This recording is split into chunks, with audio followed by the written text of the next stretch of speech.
Hey, everybody, welcome back. I'm Emily Moyer. Dani Katz is with me. This is, in one sense, words number 39. And in two senses, it is not words number 39. And after you say hello and whatnot, I will explain to you why that is. Hi, Emily. I love your hat. Thank you. So first of all, obviously, we have multiple show number 36s because of our good friend Robert Forte. But that's not the main reason. The main thing that I figured out when I was trying to back everything up to BitChute, which as soon as I backed everything up, now it doesn't seem to want to process and publish anything anymore. And so, yeah, I'm in the process right now of deciding whether I want to do this somewhere else on Odyssey Library or something else, or just say forget it. And if people want to be guaranteed of getting shit, they have to become patrons, because it's not that I feel like, oh, people have to pay for everything all the time, but I literally wasted weeks that I'm not going to get back trying to upload things to BitChute, and so many of them are stuck in process and publish, and nothing that I've tried to upload in the last week is uploaded. Yeah, I've had the same problem with BitChute, and it's a freaking nightmare. I still haven't even started loading our words onto my library BitChute. Like, it's a nightmare, and I've talked to Miriam Hanine and Zach Voorhees about this, all these people who've been censored, and every option just sucks right now. But I also wouldn't put all your eggs in the Patreon basket, because at any moment they could decide that you're a domestic terrorist and take all your shit down. It does seem like what I like about Odyssey is that it's on the blockchain, so it feels safe from censorship, even though the buffering, they load faster than BitChute, but the buffering for people to watch is kind of a nightmare too. So, yeah, no, I don't have all my eggs in the Patreon basket. I also now am on Locals, which I completely disagree with him about tons of things and have problems with Dave Rubin, but I do think he believes in free speech. So I'm over there. And so this will be a test of whether or not he believes in free speech. So the one that people have been recommending to me as the most user-friendly and easy to deal with is Rumble. But of course, that brings up more. Everyone's going to say you're a Nazi if you post there than was the issue with BitChute. So I don't even care at this point if people think I'm a Nazi, but whatever it is. So I will say the customer service on Odyssey, the guy who started it, he responds to me generally within minutes. Like, the support has been fantastic. Yeah. So on a human level, I really want to support what he's doing, because he's been fantastic. Yeah. And I also feel, and he's constantly upgrading, so I feel like it's going to get better as far as me investing my time and effort. Yeah. I believe in what he's creating, and it doesn't have that same sort of like marginalization propaganda that BitChute and Rumble have. Right. Yeah, I got you. So anyway, the point of my saying all of this was when I was backing everything up, I realized that at some point in our archive, or at some point in our history, I got confused on the numbers of shows between Matrix Mash and Words, and we skipped a whole series of numbers and went from like 19 to like 27 or something like that, because I accidentally looked at a Matrix Mash episode, right, or something. When I was going back to see, okay, what number is this, I accidentally looked at a Matrix Mash instead of a Words, and so we skipped. But I'm just going to say we took a quantum leap forward, right? Like, we just skipped a bunch of grades or something like that helped us to get to our like 33rd degree of chatter earlier, and now we're here at 39, so we're really about to go into our 40s, significant, middle age, whatever. I don't know. We skipped grades. We're very smart. But yes, so it is 39, okay. But it's also not 39. Okay, so I'm going to take partial responsibility for this, because my other podcast that I do with Justin, Conscious Awesome, is completely non-linear and out of order. I think we have 2 episode 4s. So maybe there's something in my energetic blueprint that just fucks with all of the chronology. Whatever it is, I think that I'm probably responsible for this one, but we just do better in life when we accept responsibility for what's happening. So I will, you will, we're very responsible, and there we go. We own our own future. There we go. Okay, so now that we've done all the numerical housekeeping, what's going on, dude? You and I have hardly talked the last couple of weeks. I think we've both been super duper busy. I know you've been doing your salon series and whatnot, and I've been just really busy with shows and all kinds of stuff. So I don't even have any idea what you're tracking, what you're paying attention to.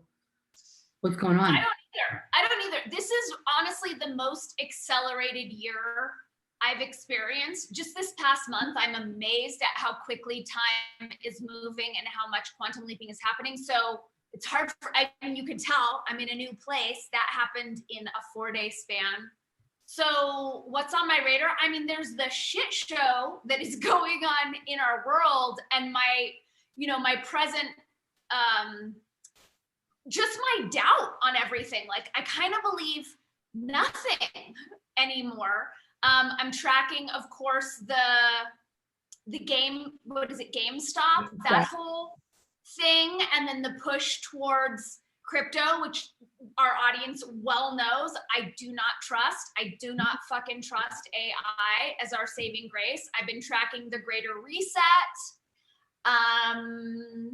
I don't know. I'm mostly really focused right now on just decentralizing my whole life and getting completely self-sufficient and completely sovereign, so that as it continues to collapse, I can still be fine and show up for my community. Cool.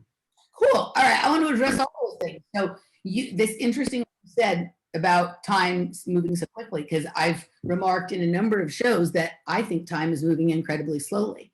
I feel like the month of January lasted forever and every day felt like a week. And for me, that wasn't actually a bad thing. I quite enjoyed that, because for all of 2020, I felt short on time. But for the first time over the last few weeks, I've had time to get done all the things that I had planned to do during a day, and usually with extra time. I've even found myself a few times going, shit, it's only noon. What am I going to do now?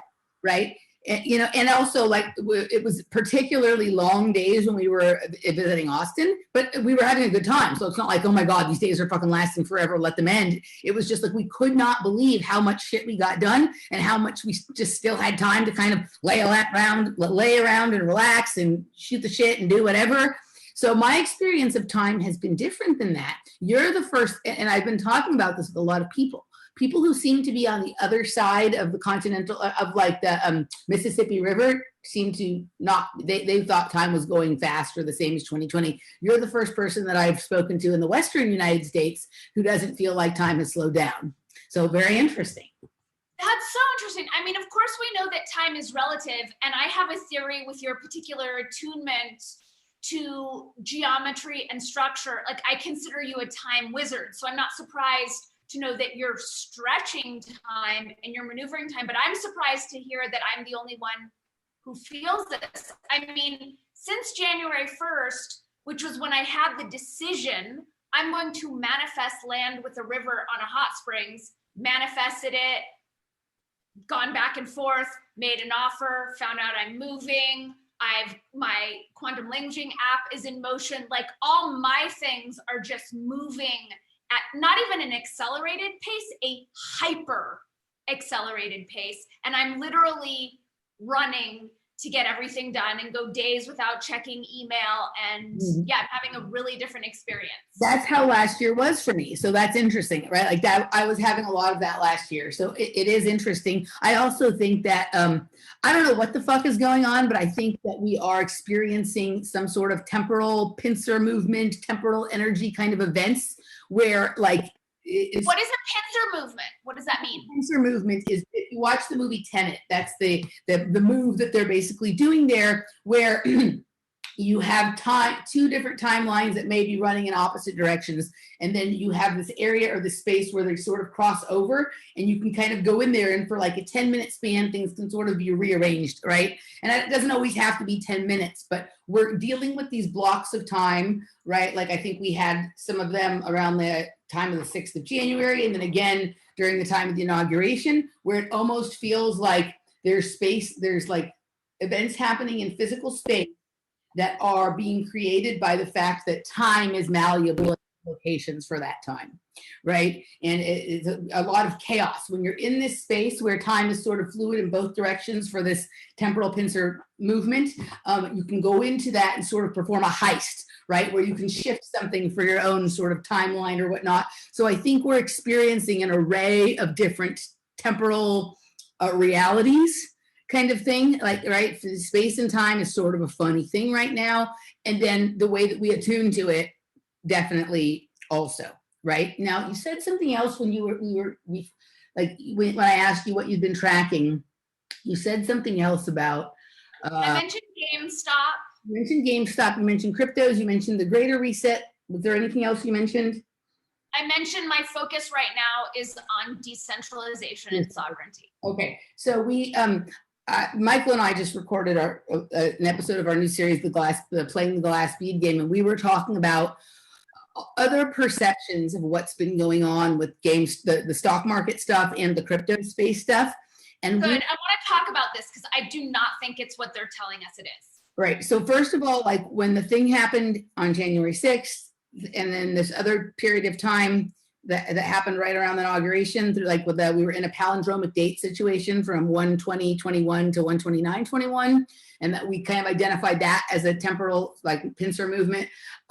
That there was these financial things associated with it, right? So I'm curious as to the energy that is created through these surges in stocks and Bitcoin. Remember, we had that big surge of Doge and a surge of Bitcoin back in like the surge of Bitcoin in the beginning of January went right along with the capital movement thing and stuff like that. So I'm curious about the relationship between those surges and the surges of energy of people on the ground, right? So I've talked about that, but also like these 3-letter acronyms that we use for everything, including stocks, cryptocurrencies, politicians like AOC, movements like Black Lives Matter. What else do these letters code for? And yesterday we started to look into like what BTC stood for, what Doge stood for, if you reinterpreted what those letters meant to chemical symbols, right? And we came up with some interesting things. And so I think we have to, just because we think somebody means something when they put an acronym, we don't know that for sure. What are the other possible perceptions? What other things can be given energy through a surge in what we know as the stock market or the crypto market? If there's something else riding on that same frequency, what else is getting juice? And so we looked into it and we found that like there seems to be a lot of things known as smart chemicals that are associated with these combinations of letters, right? Smart cleaning agents, smart chemicals. And we got into a conversation about that. And obviously we've talked in the past about like how BLM used to be Bureau of Land Management and then it became Black Lives Matter and, you know, whatever. So there is still Bureau of Land Management. Right, but that's when you say BLM, nobody thinks that. They think Black Lives Matter. What, like there's a restaurant here in Los Angeles that's fabulous called AOC, but nobody thinks of that when you say AOC. They think of Alexandra Ocasio-Cortez, right? Well, I remember AOC. Right. So, okay. So like there's this whole, because you used to work at Luke and it's owned by the same person, right? So your memory is so spot on. I almost forgot that. Anyway, so we kind of have been, you know, taking a look at that, like what other things are being coded for with this stuff, right? And so we kind of dug into that. And then you were saying that you were tracking the greater reset, right? So there's obviously, we've been informed about the Great Reset, and then there's the greater reset, right? Which I'm familiar with as well. But there's apparently something also called the going direct reset, which maybe the Great Reset is the distraction from, right? I listened to a really good conversation with James Corbett and Catherine Austin Fitz talking about this going direct kind of thing. So when did this happen? Last week. Powerhouse. Last week. Go to James Corbett's Corbett Report Extras because he was banned. He was suspended for a week or two off of YouTube or whatever. So you can find him there chatting with her and this going. Infantilizing. Suspended for a week. What are we in 7th grade? And he was caught like chewing gum. So it was a retroactive strike on some of his videos. Okay. Right, because like once they change their policies, they can then go back and strike videos put up before they change their policies, and of course you won't know what that will be until it happens. And so he got sent to the corner for a minute. Of course. Well, I just want to pause because I want to dive into this, but before we get too far away from the GameStop thing, I'm noticing that after GameStop, my sovereign friends are even more excited than ever about crypto and about all the money they're going to make on Dogecoin and all of that. And so I see this, like, again, looking from all angles. Of course, I'm thrilled to fuck over Wall Street, you know, who haven't been playing fair forever. That's wonderful. But the fact that it's moving everyone with even more momentum into this sort of AI digital currency realm feels like a trap to me. In the same way that it felt like a trap to get all the truth tellers off of Instagram with their user terms that went out on December 20th, this feels like a trap to herd everyone back into crypto. Right. So I think that like there's a couple of things going on. So I think they are interested in normalizing crypto because they want to roll that out as like the US dollar digital coin kind of stuff, right? So there is that. But they also they want to put other things on the blockchain besides just money, like health records and digital passports and vaccine records and things like that, possibly. But I think the other thing is they're interested in creating, so like through this GameStop thing, which is what people were investing in it through apps, right? Through apps on the phone. And that's largely how cryptos work, is people engage, you know, they don't go to a broker the same, I mean, you can, but a lot of people just do it privately, right? I think they want to create blockages or hurdles you have to get over in order to be able to do that. Things requiring identity, so you can't be making exchanges outside of the awareness of governmental agencies. I think they're also interested in creating a scenario where people have to identify themselves before onboarding onto the internet, where maybe even to experience certain levels of the internet, you have to pay for it, or you have, or whatnot. I think there's an internet 2.0 coming. And so I think these things right now, they want to be able to create new legislation because of the instability the instability being created by the GameStop scenario and by the people trying to take, you know, the economy into their own hands and whatnot. Like you see, you know, there's a story about one of the guys who was one of the Wall Street Bets guys who, you know, made $19 million and lost it, right? Because he held on to his games. They're highlighting that story, right? It's like, see, you guys are really too stupid to know how to do this for yourself. So they're looking for more reasons to create an internet and financial nanny state, right? Wherever you have to have permission and, you know, pay $200 to pass go and all of that kind of shit, right? So that's definitely a part of it. And, you know, there's also this push, and you can see this, and Robert and I talked about this last night, of like, there's going to be a digital Occupy Wall Street 2.0 that will allow them to create these new rules. And also there probably will be some real life protests that pop up in relation to that. And then that'll be more reasons to crack down, just like, you know, and everything is going to be to make more rules and more nanny state and more police state and whatnot.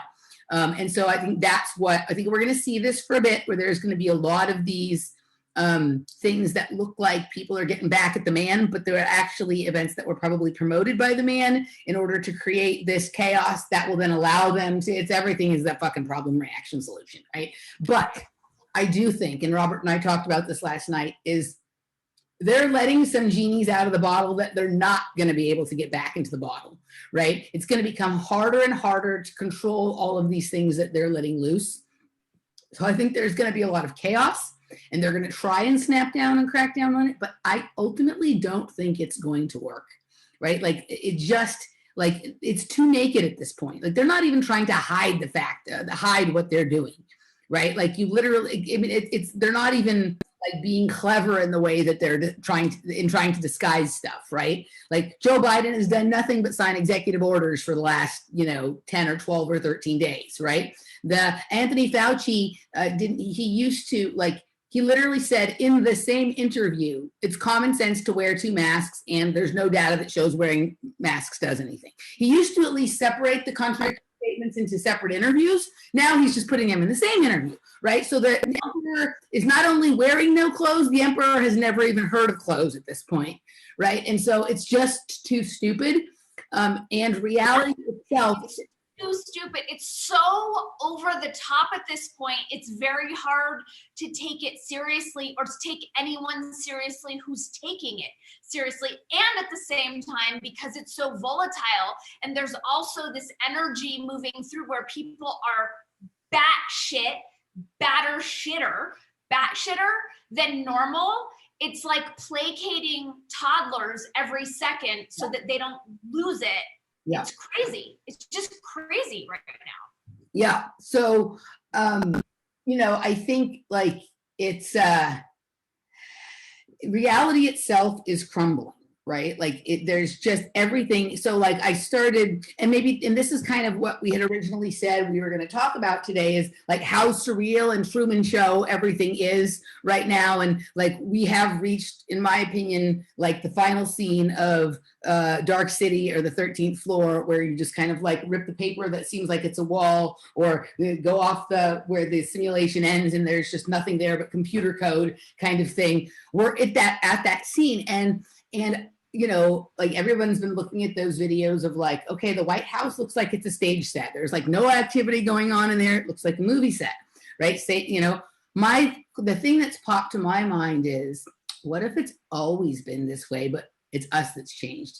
We have finally gotten to the point where we realize, like a certain stage of waking up was realizing all the politics were fake, and that like our votes don't actually count. It's a handful of people controlling policy, controlling money, right? But what if it literally has always been a cast of characters on a movie set, but we were still emotionally involved with it? And when you see a really good actor, like, forget that you're watching a movie, right? And it's just, we have advanced to the point now where we can see the grip moving, the light, the crew moving the things around, where we can see like, okay, the stage is dark kind of thing. And we're starting to recognize that, oh, like the characters, sometimes they're wearing masks. Like I was watching this video of like Robert, Robert he loves this shit, right? He loves to try and show it's a clone, or there's wires under Joe Biden's skin or whatever, right? So he has this one where there's like this wad of skin right here that looks like one of those like rubber masks. Like remember in Scooby-Doo, right? We've talked about this. So we're just getting to the point now where we're like, oh, fuck, like that's a mask, right? Like maybe the reason that we are, like maybe reality was coded for masks during this period of time. And the first perception of it was that we're supposed to wear them for some silly nonsense, you know what, right? But really it's also that there's a recognition that like, everybody who we think of as real ultimately might be wearing a mask. And so like maybe you should check and see if there's a bunched up piece of skin over there. I think you're spot on. And the only thing is I don't think it's an either or. I think it's both. Yeah. I think we are starting to realize that it's been this fake and this much bullshit the whole time. Mm-hmm. Nothing has been what it seems. And the fakery is revving up, getting sloppier. It's like they're working. I do feel like they're the larger entity that is, all that is love, intelligence, which is, rooting for life, right? It has orchestrated it so that they're both, we're waking up to the sham as the sham is getting so fucking insane and insulting and sloppy. And it's all happening at the same time to reach some grand crescendo. Like the status quo is done. And you and I have talked about for a couple of years when I was like, well, they're not doing all of this for nothing. Like there will come a time where it's going to be for the big grand finale. And I feel like that's what we're in. So I feel like you're totally right. It's been super fake. I don't think I've yet to really grok, or really anyone, how fake it is. Like I look at the moon and I just wait for it to like flop over or fall out of the sky, Yeah. So that it does feel like this, it's going towards some great big giant collapse, explosion, something. Okay. So this is, I think, I'm going to help you out with this a little bit, right? So Jeff and I did a special sort of deep dive live research show last week about the actor Rufus Sewell. Okay. Do you know who Rufus Sewell is? I know the name. He was in Dark City, but he's also like the reason I ended up watching Dark City and Man in the High Castle about the same time, even though they were more than 20 years apart and totally different kinds of characters and movies and whatnot. Rufus Sewell in both of them, right? And so I, for some reason, okay, interesting. And then, this character he's playing in the Man in the High Castle was interesting. And the Man in the High Castle has bled over into a lot of my work. And then when Michael and I were talking about the Man in the High Castle, it started to become entangled. This guy, John Smith, or Rufus Sewell, John Smith is his name in the Man in the High Castle, and the person is Rufus Sewell, started to become entangled with the way Michael and I have been unraveling things in Project Kids, right? And so I became even more interested in him. And then I went and decided to look him up online, like look up his filmography, right? And recognize, okay, now I'm personally entangled with him because he was in a movie about Judy Garland as well, right? So he was in a movie called The End of the Rainbow about Judy Garland, and I was in a movie called Rainbow about Judy Garland. So now we have a personal level of entanglement. So then Jeff and I did a deep dive into his filmography. And if you look at the shit, we only got halfway through it, went for like 3 hours. We have to do a part 2, right? The shit that he has been, we're like, what the fuck is this? This is an encoded career. This is an encoded person. Who is this person? Are actors, are they choosing, maybe not all of them, but certainly some of them, or maybe all of them, are they choosing their roles in films based on other lives they're concurrently living, or that they have lived past, present, or future, right? Like they go look at his fucking filmography and click on the movies he's been in and just start pulling at the threads, right? So one of the movies that he has been in, and this was like the aha moment of how fucking crazy everything has been. He was in a movie called like Abraham Lincoln Vampire Slayer, or Abraham Lincoln Vampire or something or whatnot, right? And we we looked at what it was, and of course there's been all of this attention paid to like Lincoln Monument last week and what was going on over there, right? And like, what if quite literally like Abraham Lincoln didn't come into this reality to free the slaves or do the whatever the fuck he was doing with the Civil War? Like, what if he like literally chased a vampire into this reality and was here on some mission from another, right? Like, it sounds stupid, right? But we are so confused about where we are, who we are, what we are, and what the fuck is going on, that that's as reasonable of an explanation as to why so much attention is paid to Abraham Lincoln as any other. I totally buy it. And as long as we're talking about Abraham Lincoln, you had asked me what I've been geeking out on. It's mostly metaphysical, occult fucking weirdness. Mm-hmm. And I saw this interview with this woman. She goes by Oracle Girl, but she's like a Tibetan nun alien. And she was talking about Christ consciousness and all the different incarnations of Christ conscious. And she says that Abraham Lincoln is Jesus Christ. Jesus Christ, a vampire, who the fuck knows, right? Maybe they're the same. Right? I'm at the point where I'm like, sure to all of it, because it's also fucking fake. Who knows what is really happening? Sure, Abraham Lincoln's a vampire chaser and Christ and the person who works at Tasty Freeze.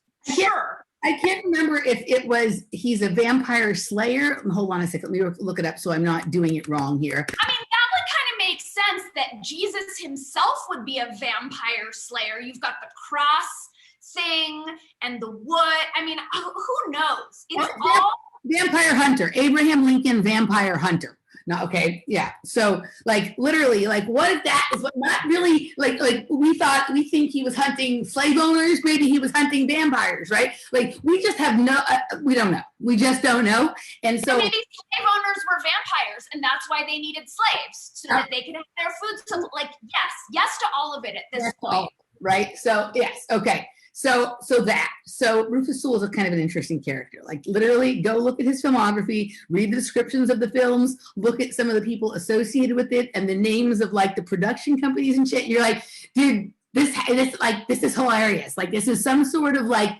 way that they embed truth in all of this kind of stuff. So we're gonna probably finish it next week, because we got halfway through and we're like, we're tired. We need to take a break, dude. More juicy than I thought it would be. Like, I knew it would be juicy, but it was like, this is ridiculous, right? And so okay, so I was that's where we're at with reality being completely surreal, right? I'm at the point where like I'm willing to consider that Abraham Lincoln was a vampire hunter. No, this is the point I'm at. Like, I have to go like a few layers out to absurd to try to grok what's really happening. Because all these layers, disinformation, alt news, like, it's not it. It's still within the confines of the lie. It's got to be way more out there. So yes, we're on the same track. Yeah. So anyway, so for me, all of this stuff that's been going on regarding loss of freedoms or political tyranny, I'm just not that bothered by it, because it's part of this whole surreal thing, right? theater. It's all theater. Like, it's just theater. It's just writing out the theater in the play and lying low and Aikidooing to stay out of it. Yeah. And it's fascinating to me to watch the way the different players are playing the game. Like, there's some fools out there exercising in the park with 2 masks on, right? And then there's other entire families of people with no masks who look like they don't even know what a mask is, right? Kind of thing. So, like, this is a wide open game board where everyone's sort of playing it their own fucking way. And I'm less annoyed by seeing, you know, people doing things that we think of as not sane anymore, as I'm just amused by it. I'm like, this is a wonderful reality, right? Like, this is just like, I mean, it's hilarious to watch the things that people are doing, right? It's just, it's funny. It's funny. It doesn't feel like, you know, like, and I don't mean this in like a Q5D chess kind of way, but it doesn't feel like Joe Biden or anyone else for that matter is actually president. Like, I don't know if we're in a reality anymore that requires presidents. I don't know if we ever were. We just thought we were, right? I definitely feel like we're done with presidency, but Sally and I were talking about this morning where I'm like, I can't believe the Biden sham has gone on this long. Like, it's so interesting that everyone's playing along and he's doing these things. And I'm like, we're really buying this? It's so bizarre to me. And another piece, which I forgot to mention, was I have an ex-boyfriend of mine is a big time Axios reporter. Mm-hmm. And back when we were doing whatever we were doing, he was a lawyer. He's never been to journalism school. And he would brag about how unscrupulous he was. And he would brag about how much he would lie and connive and manipulate to get ahead in his law firm, and called himself a sociopath and had no morals whatsoever. And then I watch, because I see him on Twitter. Did you used to date Glenn Greenwald? I thought he was gay. Now, I'll say this. Glenn Greenwald is very principled on one level. I hat tip to him. On one level. But on the other level, he's all those things you just said. That's so crazy. It's like you have these people. It's like anyone who's on Joe Rogan is going to have their one level of truth and then all the other bullshit around it. This guy, like, no, he doesn't have that one level that Glenn Greenwald has. But when I was watching his coverage of the Biden sham and the election, I finally reached out. So this is what's happened since you and I talked. I reached out and I'm like, dude, you have children. Like, why are you trying to bring in slave rule? They're not going to spare you. Like, just because you're doing their bidding for the globalists now, you're still like ringing in slave world for your children. Are you aware of what you're doing? So there is that part of me that, even though I'm like, it's ridiculous, it's not what it seems, there's still that little piece that's like trying to show up for justice, which is just spinning my wheels. Yeah. I'm to the point, I don't try and change anyone's mind anymore. I've stopped sending articles to my family ever, right? I just don't do it anymore. Like, I just clap for whatever reality they think that they're, you know, and it seems like we're in mutual agreement that they're clapping for me and they think was my made up ridiculous reality. So it's just, it's all okay, right? Like, it's highly amusing. You know, I forgot to talk about this in anywhere else. So I saw the weirdest UFO. I don't know. I'm not a big UFO seer unless I'm on mushrooms, and then I'm not sure those are really UFOs, but I just don't know what else to call them. Like, Laura and I were watching TV, and all of a sudden I see this red, like, pink glow in the sky, and I look outside, and there's this glowing red pink ball that is kind of going like this, and it sort of disappears. But I run outside real quick, and and there's this thing that doesn't look like, we live near the airport, right? So I'm used to seeing helicopters, planes. There was something else that I've never sort of seen before that looked like it was kind of trying to follow and catch and whatnot, right? But I was like, okay, so that, like, this, I've never seen, you know, whenever people talk about anomalies in the sky, I've never seen look like this either. It was this huge red, like, looked like an enormous, like Rudolph the Red-Nosed Reindeer's nose, a ball that was red, giving off all this pink light and then just falling. Right? Like, it was so interesting. But that's like, we're at this place now where I'm like, okay, like, this is what's going on. Like, the things from the other realities are all coming in. We have this pretend reality that we were all a part of for all this time, and we're starting to recognize that it's a play, and we also are to a certain extent fake because we've been acting in this play all along. And just like the whole, you've been to a rave, right? Like have you ever been to a rave? Like, I don't know if you ever stayed to the end, but like when they turn the lights on, right? And you see the way all the things were set up behind the stage, and you see all the like, you know, like club kids or trannies, like their makeup, they look kind of terrifying, and there's trash and drugs all over the floor. And it's like, oh, this is how the sausage is made, fuck, right? Like that's where we're at, right? That's totally, but it's like, while that is happening simultaneously, I also feel like the new is emerging at the same time. And the key is like, just don't look, just don't, you know, like just keep going forward. That's where I'm at, is like, I can't even pay attention to the wreckage that is gonna continue to get bigger and louder. And I'm seeing UFOs literally every day. I sent you the picture yesterday of like, those aren't clouds. Yeah, no, we've had some of those same ones around here the last couple of weeks and stuff. Yeah, no, I mean, I think I'm starting to recognize that maybe on every level, all the chemtrails of all the variety of different kinds ever were things trying to hide what was going on in the sky, as opposed to the purpose being to poison us. That they also poisoned us was a benefit for the you know, whoever the fucking people who think they're the managers of reality are, right? Oh, wait, while you mentioned chemtrails, this is actually really important. Someone did send me this. There's this big question here in New Mexico of why are there so many high numbers of the Wuhan virus among like the Navajo Nation and the indigenous tribes? Like you know, Gallup actually got shut down because there was such a big thing. There were, you know, high numbers with the indigenous. And I saw this video of this woman who's a member of the Navajo Nation who lives on the reservation. And she said that there were all these low flying planes spraying shit over their reservation that they'd never seen before. And after a few days of this spraying, they had people coming in saying, you guys really need to get tested. You guys really need to get tested. And as soon as they got tested, they all had it. And it was like, we're under quarantine. We haven't even gone anywhere. And it also reminded me of Robert Forte talking about the fires came after the chemtrails. Like how much of a big part of this sham the chemtrails are playing.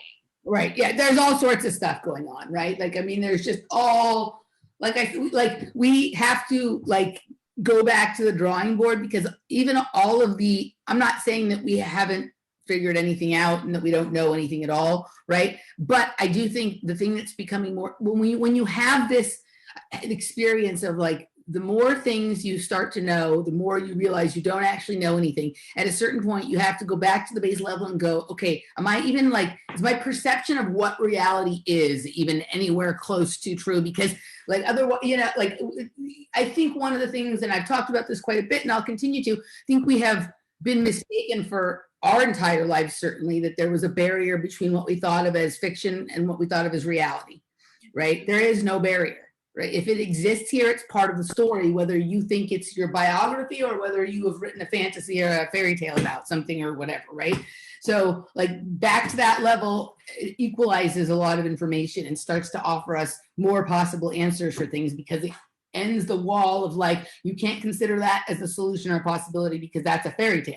That's over, right? So, you know, and then, you know, we think of outside as nature or organic life, and this thing that's trying to be imposed over it as technology or synthetic or digital or AI or whatever. Well, wait a second, like what, you know, the thing we think of as nature, maybe it's a previous form of technology, or a technology that comes from a different kind of creator than what's creating this fucking garbage thing that we don't like now, right? And so we're not really understanding how that works and how to tune ourselves to that. And what are we? Are we sure that we're real and we're not technology of some sort? Like, I think all of these things are at play, and it makes it like chaotic, but also kind of cool and fun, because it lessens the like the sort of I don't know, like I've been losing my words a lot lately. Like when something seems so dire or immediate or crucial that it gets handled, right? That's how I've been feeling the last couple of weeks, of like that anxiety I had and the pressure around like the survival plan and the this and the that. I'm like, it doesn't matter. Like, it's all fucking fake.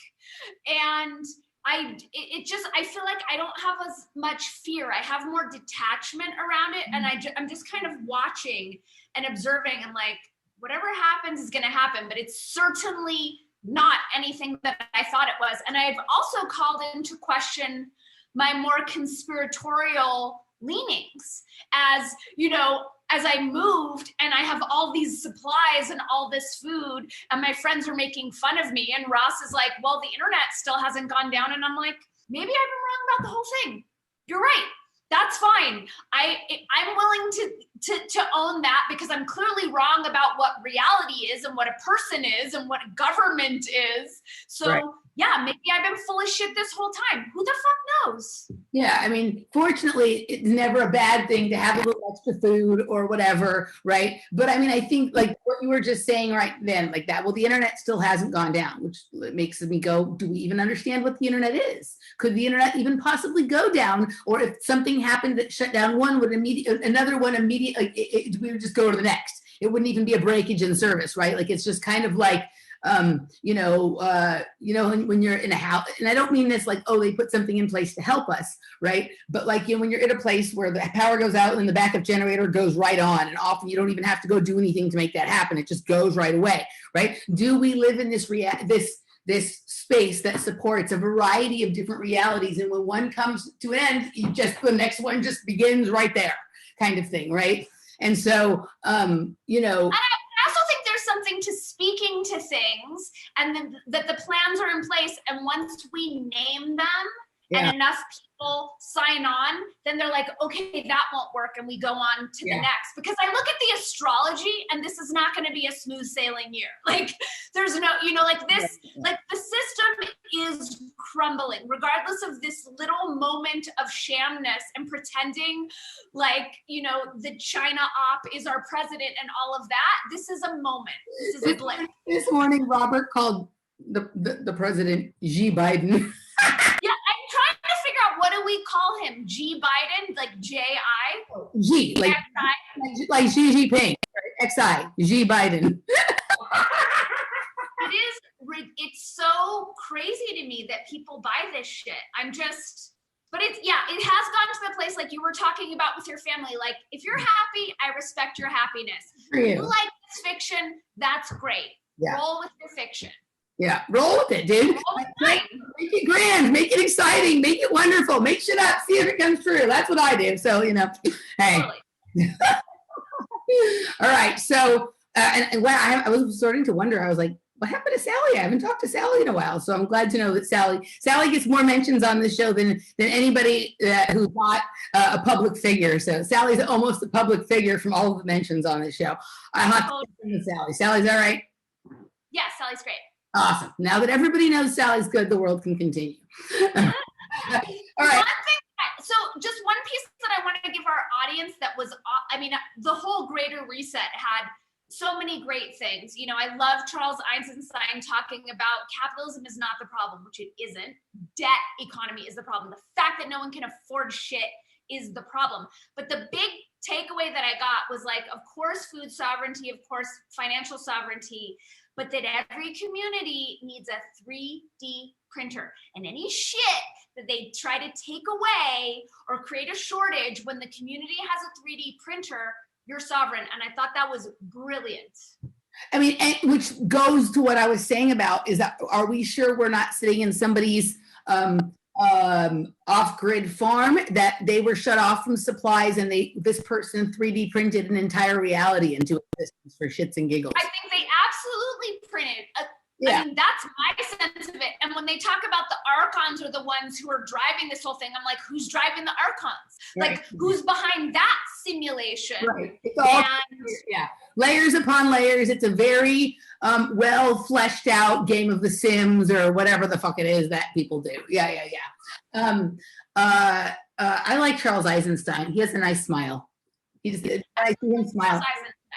Huh? He does. And he has such sane ideas, and he's just such an equanimous speaker. Like, he takes the middle ground, but from from like a sane, in like higher intellectual place. His Greater Reset talk was awesome. I highly recommend it. I haven't looked at the Greater Reset stuff. I just have too much stuff on my go right now. But one issue with it was all the tech stuff and how many people, and I get that we're in this crossroads, right? Are we going to full-fledged AI, like technocratic transhumanism state? So you have like the tech nerds who are saying that AI and crypto is our saving grace, and that's where I'm like, and then maybe it's just my like old school Luddite dinosaur tendencies, but that was the one piece where I'm like, it's kind of shaky there. So I think that like, and this goes, you know, I know a lot of people in this alternative media space, and there's a lot of people that are super pro crypto and super pro technology, and a lot who are absolutely anti it and think it's just like demonic, you know, machinations from hell. And I think that you know, it's not that simple, right? That's like, it's not that simple. I think that like my computer is not evil. It's the bullshit that's been loaded on it by some of the companies, right? That's evil, right? Like, I don't think that cryptocurrency in and of itself, like the basic stripped down idea or technology of it, is by itself evil. It's when people don't understand who's behind something, what it's going to be used for, what the end-to-end kind of like there's every possibility exists within this kind of stuff. And there's no like when people are like crypto is evil and it's not really money, and if you knew the people who are behind it and what they're using it for, blah blah blah, you're going to be sucked into the AI hive mind transhumanism, da da da. Well, the same thing could be said about the US dollar, right? So to say that like one is more evil than the other or whatnot, I think. I'm sorry, I didn't mean to interrupt. I think we don't know. I think technology like is a fact of life.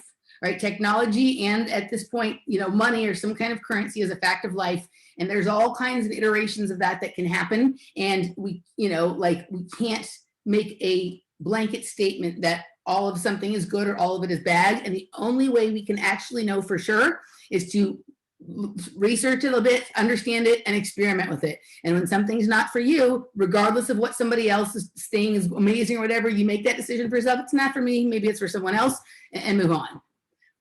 I see the potential in crypto, and I hear what you're saying. It's totally not black and white, but right now we really are in a war for our sovereignty, right? Like we have been slaves. We've all been born into a slave system, and there are these pieces that are putting in to sustain humanity's enslavement. And right now we're in this like big, giant, mythic, epic battle of vanquishing evil and claiming our sovereignty. And I feel like until we're sovereign and we've rooted out those elements, I feel like once we're sovereign and that shit is rooted out and we have clear distinctions, then maybe we could go to crypto. But again, assuming that everyone can afford to have a computer and a phone and everyone has access. But right now it's too messy and muddled with the surveillance state and the CCP and all these other pieces.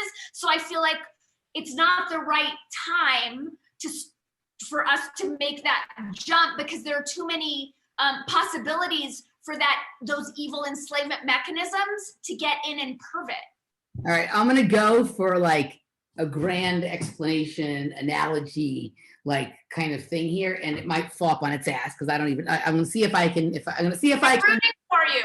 I'm rooting for you. So, and I'm also gonna give you some language correction. The main way in which I disagree with you is that I don't think we're in a giant, epic, mythic war battle for our sovereignty. I think we're in an epic game being played for our sovereignty, right? Right? And so just when you switch that from the idea of fighting to the idea of playing, there is a levity that goes along with that helps you to sort of glide along smoothly, right?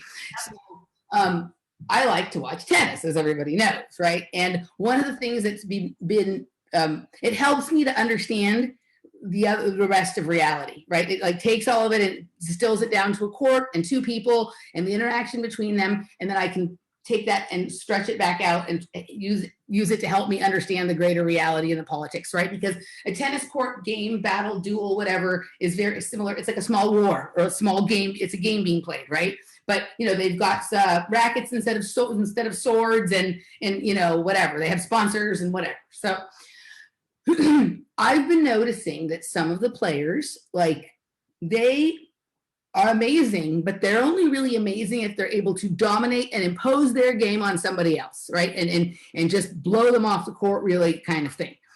But the players that are, in my opinion, right, like the most interesting to watch, and the really skilled in a way that is maybe in my, I like, or more important, or I don't know what the right way to say it is, are the ones who really like to play the game, right? Who really are, like, they don't, when somebody does something they don't like, rather than spending time not liking it, or I'm not playing that way, or they embrace whatever kind of trick or something is being thrown at them, and too can play that game. But you have to understand what the person is doing to be able to sort of play back, right? And so I'm thinking of, this past French Open, when Novak Djokovic decided he was going to try and like trick Rafael Nadal by employing all of these drop shots, which drop shots in some ways are like, it's like a trick, it's like cheating, or it's like a financial scam, or like a crypto scam, or a stock market scam, or whatever, right? But it only works if the other person hasn't figured out,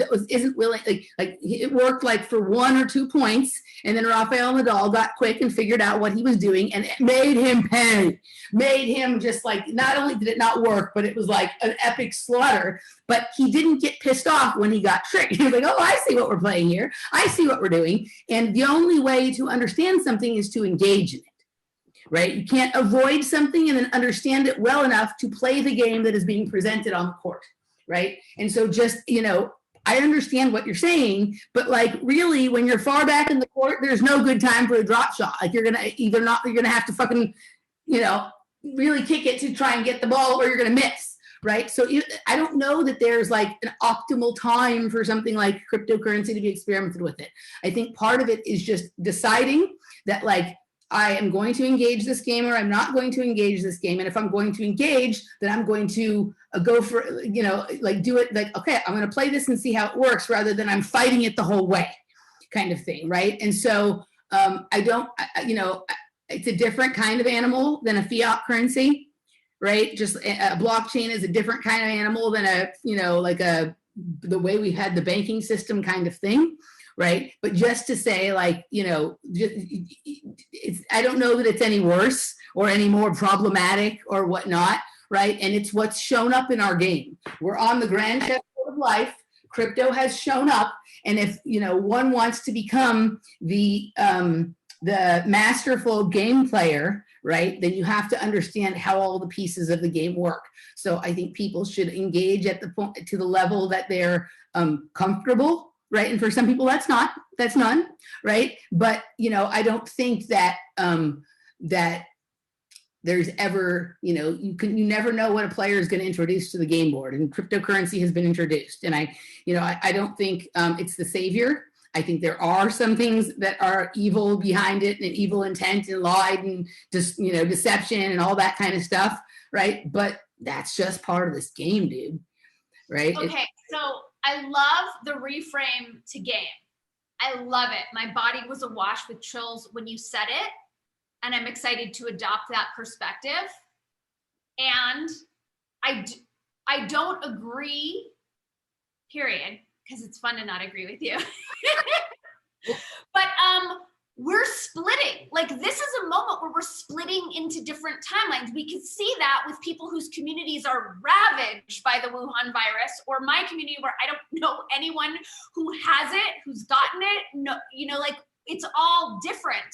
But we're choosing our own reality. There is no value to a digital currency. There's nothing real there. I'm still invested in this moment, in 3D reality, in humanity, in food and water and connection. That's the timeline that I'm choosing. Right. So it doesn't make up, for my mind, it's not a sustainable solution to our economic enslavement. It's not a currency that makes sense because there's no value to it. To me, as we talked about, salt or rice makes much more sense. I don't think it's about Aikitoing. Like, yes, we're Aikitoing while the timelines are still enmeshed, but I think it's about creating a completely different game, and they're already too invested in this one for me to trust it, the powers that were. Yeah. So I get that, right? And we're in that thing right now. The realities haven't split, right? And even, I guess, from the perspective I come at it from, even when the realities are completely, let's say we go to the thing where like there's a completely sovereign world and a completely controlled world, right? Like the very, very masterful game player, which I like playing games, right, is going to figure out how to move seamlessly between the worlds. So simply, right. And I want to go back and correct one thing I said. A drop shot isn't cheating. It isn't. It's a rule. It's allowed. It's a shot. It's allowed in the game or whatever. But it's usually employed in a deceptive manner, right? It's usually like comes up to try and deceive your person. I wanted to go back and correct it, not make drop shots bad, right? They can actually be entertaining to watch and whatnot. But I think that right now we have cryptocurrencies and we have the banking system, right? The regular banking system. We're not at SALT and stuff like that as the currency yet, right? I think all of these things should be possibilities and realities. And then we were also talking about this in response to the part about the Greater Reset presentation that you were a little about, was that there was so much talk about the cryptocurrency and the, whatever. But we also still, like, to go back to earlier in our conversation, we're not 100% sure we know everything that these cryptocurrencies are doing. Right? We don't know all of the things that are happening because of them, right? And so, like, for me, just the engagement is about awareness and understanding, right? And that, I like the idea of there being, separations between things sometimes, but for me, the whole situation is not an either or, it's a both and. Like, I like the idea of multiple possible realities existing, and people can choose to stay in the one they want or to move between them, right? And for me, I like the dance between. Like, I like to dance, so Me too. We both have that in common. Both have that in common. So I understand it. It is always one of those things that, like, sometimes it seems like it doesn't go along with people who are trying to create this sort of sovereign, organic sort of movement that they also seem incredibly invested in technology and cryptocurrencies. But in another way, like, if you look at that statue from the other side of the room, it does make sense, right? So it just goes to what you think reality is. And, like, I know, like, James Corbett is big on both, like, things like food sovereignty, but also certain aspects of encrypted technologies. But he's been encouraging people for, like, many, many years, and people don't pay as close attention to this work of his as they do his other stuff, to create their own mesh nets, their own intranets, where, like, you're not part of the greater internet, but in your neighborhood with the people you know and trust, you create a network system so you guys can share files between that, right? So you can have your own internet and you can interact securely that way, right? So he's doing some of that other stuff. That makes sense, because it's all about sovereignty. So if you're not dependent on the grid and on their internet to be able to trade, then that makes more sense. But it doesn't make sense for our solutions to be dependent on the matrix, on their electricity,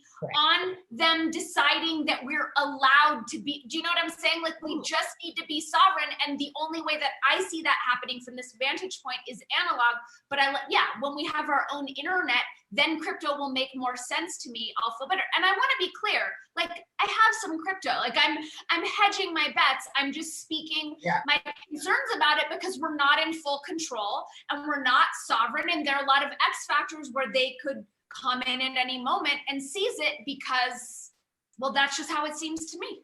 And I just want us to be set up so that we have our own backs and we're not at the whim of the powers that were to fuck with us. Absolutely. Like, a many layered plan, like a plan for all kinds of occasions, is what's in order here. And then learning how to move, like, reality changes from day to day. And this day, like, the internet's on, tomorrow maybe it's off, or another one is there. The grid, like, being able to sort of roll with whatever comes, I think, is the most important sort of, like, stance to be in right now, right? Like that, like, set up and prepared to roll with whatever comes today, which is probably going to be a different thing than came yesterday and will come tomorrow, right? So, can we agree on that? Actually, my friend Darren, who is the one who's requesting to do a show with you, he loves the way we model peaceful disagreement on our show. Aw, thanks, Darren. I love it too. It's so much fun to disagree with you. So, are you good to wrap up this part? We're gonna do an afterwards. I'm gonna do a rant. I'm gonna do a very socially inappropriate rant on the other side. So people join us over on Dani's Patreon or my Patreon for the afterwards segment. And is your salon series still going? What are your offerings for the people? My salon series is still happening. It's Saturdays from 12 to 1 Mountain Time. It's sliding scale donation, $11 to $44. And it's like, group coaching, manifestation, quantum languaging stuff. It's just a place for us to continue to build our community. And I will say, as far as what I've manifested since starting this, I'm still in shock. So it's a place for us to drop in every Saturday. You can sign up on my quantumlanguaging.com site where it says workshops. Awesome. All righty. You guys know where to find me. And my website should be up hopefully sometime in the next few weeks. And people can go there and they'll be able to find all my content and stuff. But also I'm offering a variety of different kind of like sessions now, besides just nutrition consulting and life coaching. I'm also doing storytelling now, right? So which is kind of fun, where like people can come and they can spend an hour with me and they can ask me to sort of tell them a story, or if they've heard me talk a little about something that they'd like to know more about, or if they have a story that they want to share with me and get my insights and thoughts and analysis of, we can do that as well. So storytelling hour is also an option. I love this. It's like 5D interpretation. Absolutely. There we go. At least 5D, right? And you can, for now, multi-D. Yeah, for now, until my website's up, you can just email me at emilycmoyer@protonmail.com for that. And also, guys, check out Michael and I are playing the glass bead game now, and that's a cool new thing we're offering. So, anywho, all right, guys, we'll see you afterwards. Bye.